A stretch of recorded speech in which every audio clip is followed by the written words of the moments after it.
Abrindo o terceiro vídeo do treinamento de formação de preços na indústria, vamos dar continuidade ao levantamento dos custos para, enfim, chegar ao preço final do produto acabado. Até agora nós vimos os custos relacionados diretamente aos materiais envolvidos no produto acabado.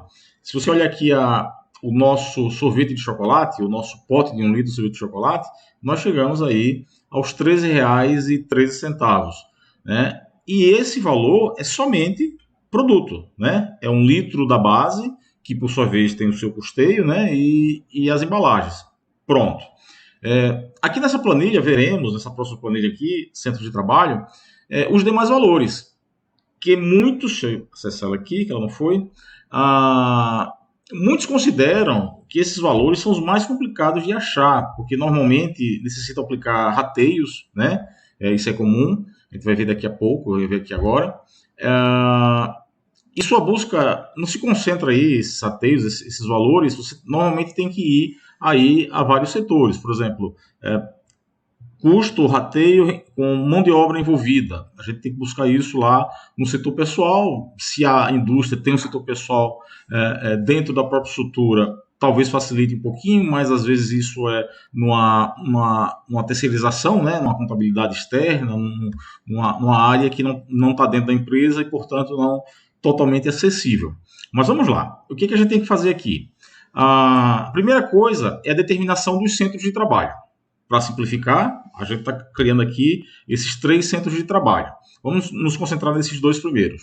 Uma outra coisa a ser feita é aqui a determinação das funções, né? Porque dependendo da função, uma função de um gestor de uma determinada área ou do gerente industrial que for, o custo com ele é diferente de um determinado operador, né? Então aqui a gente vai tratar 2 funções, operador 1 e operador 2.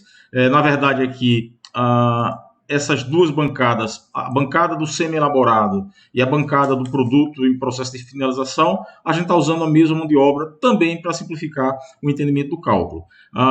E o valor da hora homem, chegamos aqui a R$10, tá certo? Buscamos isso onde, gente? Buscamos isso lá no setor pessoal, tá certo? E esse rateio aqui é normalmente o salário dele, com todos os encargos envolvidos, benefícios que porventura tenha, tá certo? Chegamos ao valor final e dividimos esse valor pela quantidade de horas úteis que essa função, em média, né, executa, tá certo? Ele trabalha 8 horas por dia, 44 horas por semana, né, em sua jornada de trabalho. Pegar o salário dele e fazer a divisão em cima da quantidade de horas mês, se for 22 dias, por exemplo, isso vai dar aí um salário de R$1.350, por exemplo, vai dar aí R$7 e pouco de valor por hora, né?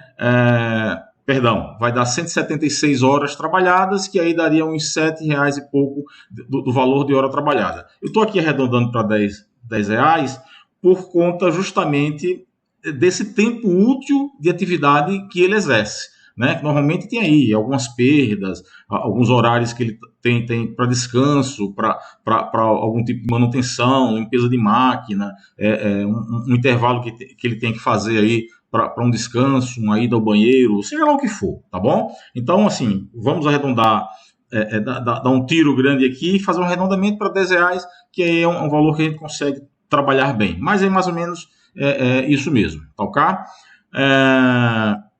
Esse 2080 é o tempo de hora de utilização dessa função em um ano. Quanto mais se detalhar, melhor para que você possa fazer esse rateio. Esse número aí tem um propósito, na planilha tem uma aplicação para ele.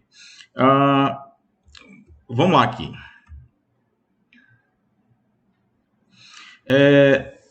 Algumas áreas, algumas rubricas, aliás, todas as rubricas, elas têm que estar envolvidas no processo de custeio, desde que eles estejam diretamente ligados ao processo de produção. Aqui é dentro da indústria mesmo, tá? O que está fora da indústria, que são os custos indiretos e as despesas envolvidas aí nos processos, por exemplo, de venda, no processo administrativo, eles vão se apresentar aí na última planilha, que é quando de fato a gente vai fazer a formação do preço de venda. Aqui seriam as rubricas energia elétrica, depreciação de equipamentos da indústria, a área da indústria, um valor, um cálculo de um valor para poder ser aplicado aqui, e a manutenção dos equipamentos é exemplo disso. Se tiver mais alguma coisa aí, pode e deve ser informado, tá bom? Então tá aqui. Então, para cada uma daquelas áreas, tá certo? A bancada de semi-elaborada, a bancada de finalização do produto, para energia elétrica, por exemplo, é isso que se consome de energia elétrica, 7,5 kW, tá? E 5,5 kW para um outro. Então, chegamos aqui a um valor de 44 centavos para cada um deles, tá certo? Então, o custo da energia, perdão, gente, esse 44 centavos aqui é o valor do quilowatt-hora. É onde a gente pega esse valor? A gente pega esse valor na conta, na fatura de energia elétrica, da concessionária de energia elétrica que vocês trabalham, tá certo? E a sugestão é que vocês sempre peguem o valor total da conta e façam a divisão pelo o consumo total de quilowatts que veio naquela fatura, tá? Para as indústrias que têm o medidor individualizado, ou seja, que eu tenho ali um medidor para a indústria, um outro medidor para o escritório, isso fica mais fácil, né? Que eu pego daquela conta, daquela fatura de energia elétrica. Caso seja um medidor só, que é o mais comum, aí deverá ser aplicado um rateio. 60-40, 70-30, e aí vai depender muito do tamanho do escritório, do tamanho da indústria, e esse rateio é particular de cada um, mas deve ser feito para poder colocar aqui. Aqui a gente está tratando o custeio da indústria. Se houver essa divisão, ou havendo essa divisão, por exemplo, de energia elétrica, para o administrativo, para a área administrativa da empresa, esse valor tem que ser colocado lá como uma despesa administrativa. A gente vai ver lá na nossa última planilha aqui, que trata a formação do preço. Tá? Depreciação, então tá aqui, ó, o custo da aquisição, no caso aí desse conjunto de equipamentos, dessa área, a vida útil em anos, isso aqui não é inventado, tá? Isso aqui é uma taxa de depreciação, 10% de depreciação ao ano, que é um número aí contábil, aceitável, e aí essa informação é obtida junto com a contabilidade, tá certo? Isso é fixo, em qualquer lugar do mundo vocês vão encontrar esse mesmo número, tá? Para a taxa de depreciação de equipamentos. E aqui está o custo da depreciação, tá? Essa área é o tamanho da indústria. Mas a indústria é minha, eu não pago aluguel. Tá? Não interessa. Esse cálculo deve ser feito, tá? É uma sugestão. Esse cálculo deve ser feito para que a gente tenha também o custeio daquela área ali, tá certo?